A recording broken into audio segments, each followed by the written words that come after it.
Hell is a furnace of unquenchable fire, a place of everlasting punishment where its victims are tormented in both their bodies and minds in accordance with their sinful natures, the actual sins committed, and the amount of light that they reject.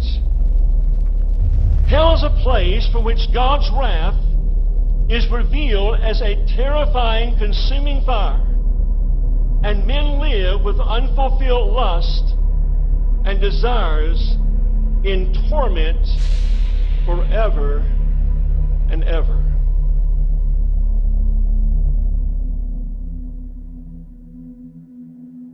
Perhaps you're sitting there under the gracious influence of God. God is putting conviction in your heart.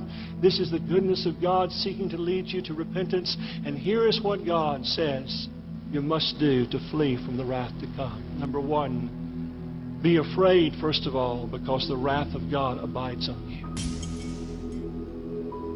Listen to the text, John 3 and verse 36. He that believeth on the Son hath everlasting life, and he that believeth not the Son shall not see life, but the wrath. The word there means the violent passion of God abideth on him. You know, every lost sinner that lives outside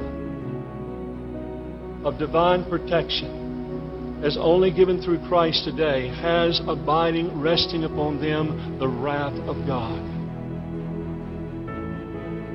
But it's only a small part, a small measure, compared to what it's going to culminate in when they stand before God and they are cast into everlasting fire.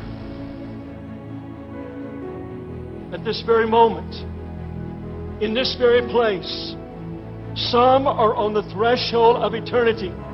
How do you know that, Brother Curran? Because you're looking at what formerly was a Baptist preacher that had no reality in my life. And God had mercy on me to save me. I preached the Bible. I was lost. There was no reality. You try to make things work. You try to have devotions. You try to encounter the presence of the living God. You try to have a sense of God in secret prayer. You just go through those disciplines, and yet there's no reality.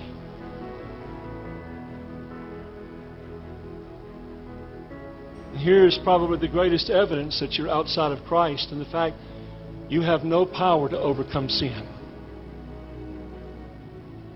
Can you overcome sin? Or are you still living in the muck and mire of internet pornography?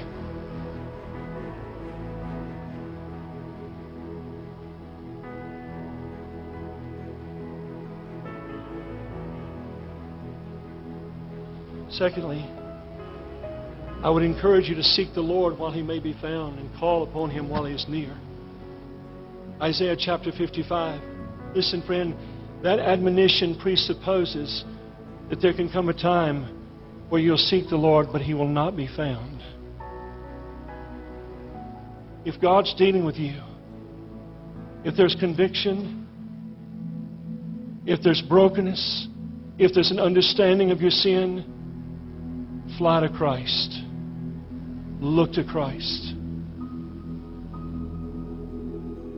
Eric Alexander said the real horror of being outside of Christ is that there is no shelter from the wrath of God. No shelter.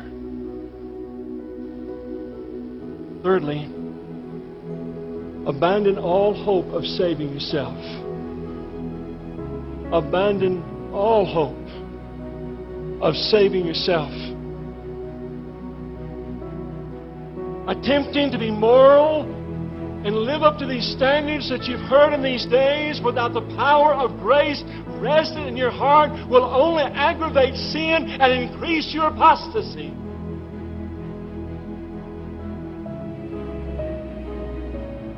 The animal rights people were real concerned when so many of our national birds were washing up on the shore of our great lakes in our country. The bald eagle. So they began to closely investigate why these birds were dying the way they were. See, because of so much environmental pollution, the birds were not able to find sufficient game and sustenance to sustain themselves. And so these birds would fly across these lakes. And those monarchs of the sky would have those wings spread out, and flying just above the surface of the lake, they could see a pickerel or a pike. And suddenly they would draw those massive wings as they would soar upward. They would draw them to their side, and then they would dive toward the water, and they would penetrate the surface of the water like a bullet, and then they would spread those big talons out, and they would grab that large fish and make their way in a struggle to the surface of that water once again, and then spread out those wings and take their flight with that fish in their clutches. Only problem was, many times the fish was so large and the eagle was so far from shore that it would not turn loose the fish before the fish drugged that eagle to its death by drowning it. It did not have enough strength to get back to the shore. Friend, that is a picture today of so many people in our churches. They're embracing their own works. Those are idols. And before they'll turn loose those things and abandon all hope of saving themselves, that very idol will drag them to their eternal damnation. Believe on Christ at once. Believe on Christ at once. You say that's too simple. You want to know why it's so simple? Spurgeon said, the reason God has made it so simple, come unto me, all ye that labor and are heavy laden, and I will give you rest. All that come unto me, I will in no wise cast out. Why has God made it so simple? To annihilate the pride of man. Because man always wants to take a little credit, a little glory in what he's done. I prayed the prayer. I walked an aisle. I made a decision. No, friend, it's all of grace. It's all of grace. You believe on Christ at once, brethren. Listen to the words of the Scottish minister Robert Murray McShane. He said, the present is your only time to be saved. There is no believing, nor repenting, nor conversion in the grave. No minister will speak to you there. This is the time of your conversion.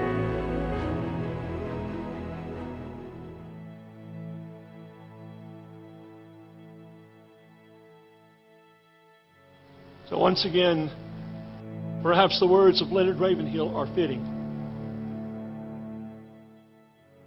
He said, if they sing, worthy is the Lamb in heaven, in hell they will sing, the harvest is past, the summer is ended, and we are not saved.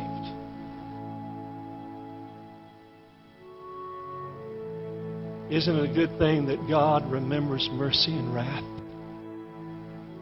Isn't it good news that in spite of all this exposition on wrath and judgment, God remembers mercy? You say, well, I just don't feel it right now. I don't feel very contrite and remorseful over my sin.